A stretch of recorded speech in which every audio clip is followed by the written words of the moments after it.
பக்திமிக்க பூஜையறை, காதலர்கள் பள்ளியறை, சக்தியோடு நாயகனார் தவம் புரியும் வேறுமலை, அக்கரையும் இக்கரையும் அதன் நடுவே காவிரியும் பக்குவமாய் ஓடுதல் போல் பயிலுகின்ற கல்வியறை, முற்றமது காமசுகம் முளைக்கின்ற பூமியல்ல, மற்றுமொரு ஜீவனுக்கு வரவு சொல்ல வந்த இடம். தம்பதிகள் உறவினிலே தாய் வயிற்றில் பிள்ளை வரம், தாய் தகப்பன் குணம் போல செய்குணமும் தவழ்ந்து வரும். ஆதலின் ஒன்றையொன்று அனுசரித்து போவதுதான் காதலிலும் இன்பம் வரும். கண்மணிக்கும் நல்ல குணம். காதலில் மனைவியால் கருவடைந்த பின்னாலே 5 மாதம் வரைக்கும் அழுவதென்பதாகாது. அன்னை அழுதாலோ அலறியவள் துடித்தாலோ அங்கம் பழுதுபட்டு அழகிழந்த பிள்ளை வரும். கண்ணிரண்டும் கெட்டு வரும், கை கால் விளங்காது, வாய்மொழியும் தேராது, வாரிசுக்கும் உதவாது. எப்போதும் சிரித்தபடி இருக்கின்ற பெண்மையில்தான் தப்பாமல் நல்லதொரு தங்கமகன் ஈன்றெடுப்பாள். கணவன் அழகான கண்மணியை எதிர்பார்த்தால் மனைவி மனம் நோகும் வார்த்தை சொல்லக்கூடாது.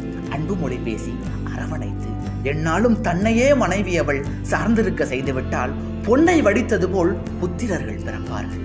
கணந்தோறும் கணவனையே நினைத்திருந்தால் அவள் பெறும் ஓர் பிள்ளை என்றும் அப்பாவை போலிருக்கும்.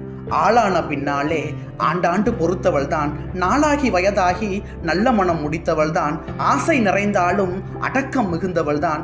ஆனாலும் அந்த அழகுமையில் வாழ்க்கையிலே சூளான பின்னால் தான் சுகம் காணும் மயக்கம் வரும். தேடும் மனையாளை திருப்தியுடன் வைத்திருந்தால் கூடுகின்ற சந்ததியும் குணத்தோடு வந்துதிக்கும். மனவாழ்வு வாழுகையில் மறுவார்த்தை ஆகாது.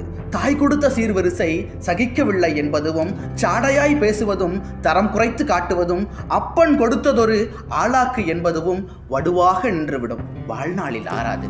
கொண்டவள் மேல் ஓர் பொழுது கோபம் வருமென்றால் சண்டாளி சூர்பனகை தாடகை நீ என்றெல்லாம் அண்டாவில் அள்ளி வைத்து அளந்து வைக்கக்கூடாது. நாளைக்கு பார்ப்போம், நடப்பதெல்லாம் நடக்கட்டும் என்றே படுத்துவிட்டால் எழுந்திருக்கும் வேளையிலே பொண்டாட்டி அன்பு வரும், பெரிய நினைவு வரும். கடுகு அரிசியினை கர்த்தரையில் கொட்டிவிட்டால் மறுபடியும் திரும்பாது.